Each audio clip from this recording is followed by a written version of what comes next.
c'est parti. Je suis sur le lac d'Ictus-Turgeon, donc à Ictus-Béarn. C'est particulier quand même, parce que là, il y a toujours une sorte d'ambiance quand on vient ici.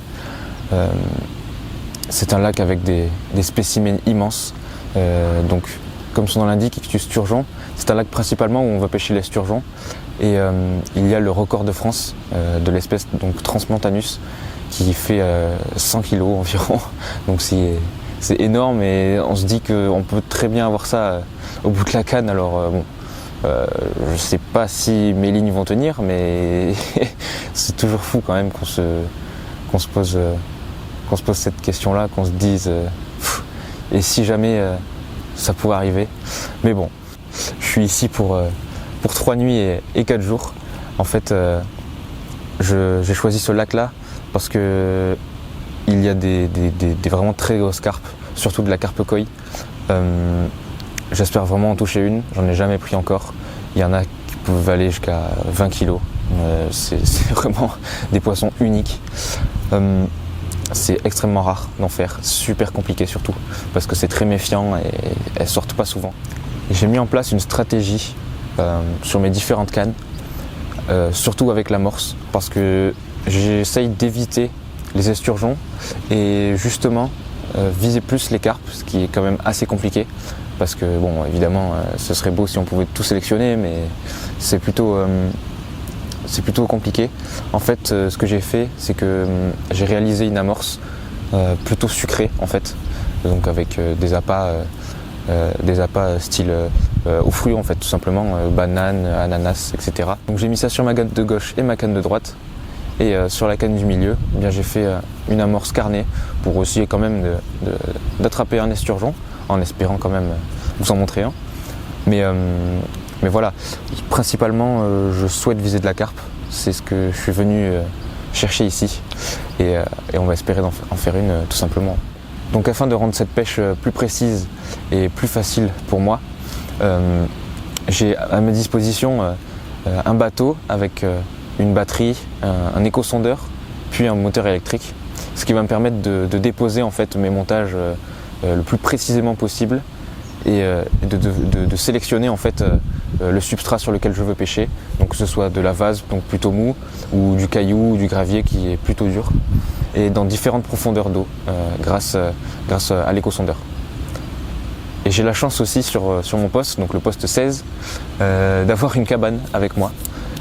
Donc pour la nuit, franchement, là, ils annoncent de la pluie, donc franchement, je suis bien content quand même d'avoir un chalet et de ne pas dormir dans la tente.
Bon, j'avais pas prévu de commencer les plans vidéo tout de suite, mais je viens de faire un poisson juste extraordinaire. Je pensais vraiment pas, j'espérais surtout pas en faire une. Franchement, j'ai vraiment pas les mots. C'est une carpe koi donc. Hop. Ah. Donc je disais, la lumière s'est éteinte. Hop. Je vais vous la présenter. Pouf. Hop là. Un poisson rouge immense. Honnêtement, elle pèse. Hein.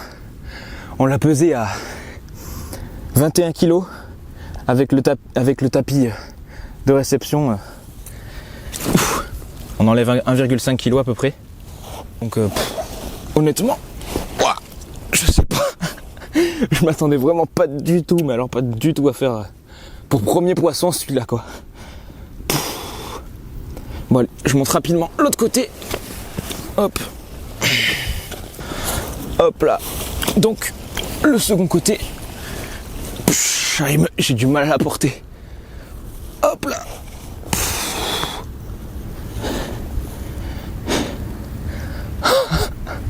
C'est quand même un truc de fou. Allez, on la remet à l'eau. Et place aux suivantes.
Bon, on est le lendemain matin de la première nuit.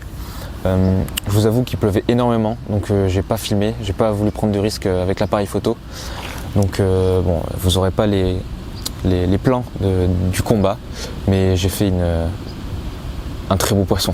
Donc peu de temps après cette magnifique carpe koi, comme vous l'avez vu, j'en reviens toujours pas, hein, je sais pas d'où elle sort, je sais pas comment c'est possible, mais peu de temps après, donc vers 1h du matin par là, j'ai fait un autre départ, touche-retour sur la canne qui était sur ma canne de droite, pardon.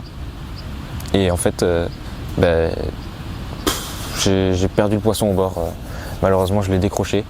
J'ai pas eu le temps de voir ce que c'était, ni quelle taille elle faisait ou il faisait, si c'était un esturgeon. Mais voilà. Donc ça préserve que du bon pour la suite, puisqu'il me reste encore 3 jours et 2 nuits. Et en fait, j'ai réussi à faire déclencher 2 touches sur 2 cannes différentes. Donc on va persister, pêcher propre et on croise les doigts pour la suite.